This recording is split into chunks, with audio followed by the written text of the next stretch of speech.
I thought maybe I'd start with a quick story that would help us define what it is. So I've got teenage kids who are taking math classes. I was never a great math student to begin with, but I certainly am not ready to help them with math after not taking advanced math classes like they're doing. And so they bring homework home. I'm completely lost. In fact, sometimes my younger kids will bring homework home, and because of the way that math is taught now, I don't necessarily understand what it is that we're trying to accomplish. So that puts us in a real bind because here's a parent who's a non expert trying to help a kid who's a non expert, and the expert who could potentially help facilitate that conversation isn't there. He or she is at school or at their home, really.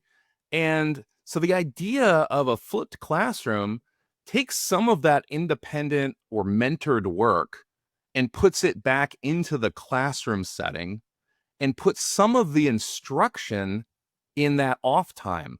So the idea is I could potentially watch a video with my child, understand how these math problems work or how this historical event happened, but the actual quote unquote homework where we're talking about it or really putting it into practice might be with that expert facilitator who really understands that concept, that material a lot better. So A, it helps me understand it with my kid. And then B, it also makes sure that the real problem solving that needs to happen is with that person that can potentially facilitate that in a much better manner. So I think the idea, if we want to summarize it, is the flipped classroom tries to put the majority of the interpersonal work into a place where it's facilitated conversation and problem solving, and the independent work into a place where you can learn from an expert as opposed to necessarily having to learn in person and then struggle on your own through a problem.